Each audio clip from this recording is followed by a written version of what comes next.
Պարոն Խաչատրյան, ինչպես եք գնահատում վարչապետ Նիկոլ Փաշինյանի մեկնաբանությունը, թե ինչ նկատի ունի Ալիևը, երբ ասում է Զանգեզուրի միջանցք,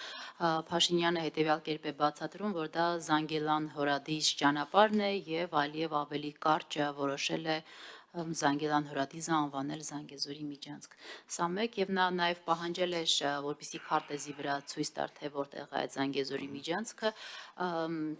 հայտնի չէ, թե արդյոք Կոպենհագենում տետատետ հանդիպման ժամանակ այդպիսի բացատրություն հնչել է, թե ոչ, սակայն ԿՊԱ-ական ձեր գործընկերներն ասում են, որ համատեղ հայտարարության մեջ արդեն իսկ նշվում է, որ թրիփի ուղին անցնում է Հայաստանի տարածքով եւ սրանով ամեն ինչ ասված է եւ թեման փակված է։ Սա դուք բավարար համարում եք այդ հայտարարությունը, թե ոչ։ Նախ ես Փաշինյանի էքստրասենսոր հնարավորություններից տեղակ չեմ, թե ինքը ինչի նկատի ուներ Ալիևը, երբ խոսում էր միջանցքի մասին, հավանաբար այդ հարցը պետք է քննարկվեր Կոպենհագենում, ձեր հետ լրիվ համաձայն եմ, բայց հիշեցնեմ, որ 18-20 թվականներին, երբ այս իշխանությունները գաղտնի բանակցում էին Արցախյան հակամարտության կարգավորման շուրջ, Փաշինյանին երբ ասում են լավ հանդիպել եք Աշխաբադում, Դուշանբեում, Ժնևում, Մյունխենում, ինչ եք քննարկել, դե ասում էր փորձում ենք քննարկենք, հասկանանք, տեսնենք նույն բառի տակ նույն իմաստ ունենք, թե չէ, նույն իմաստ ենք հասկանում, թե չէ։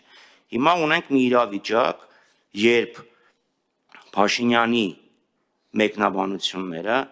էապես տարբերվում են Ալիևի մեկնաբանություններից եւ ողջամիտ հարց է առաջանում։ Լավ, մի հատ հասկանանք,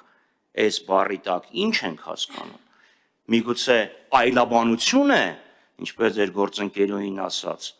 այլաբանություն է այդ միջանցքը, թե իրական միջանցք է, որը լույսը կարելի է վառել եւ անջատել։ Առանց դրա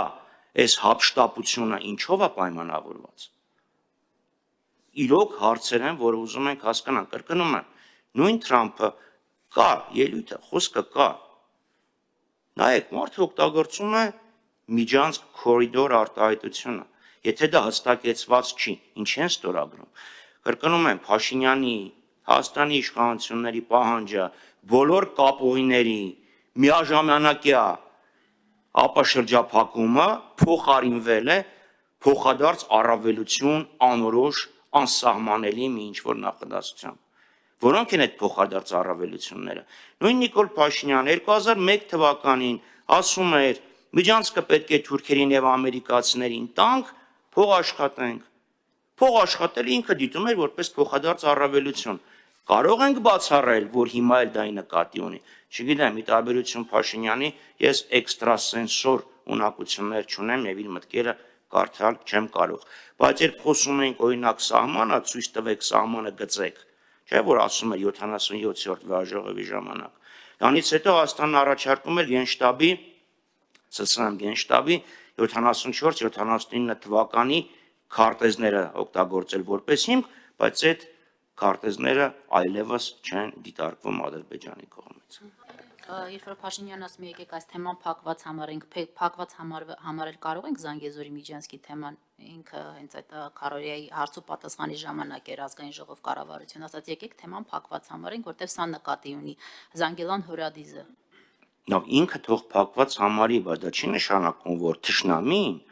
փակված է համարում, իրանք շարունակում են դա պնդել։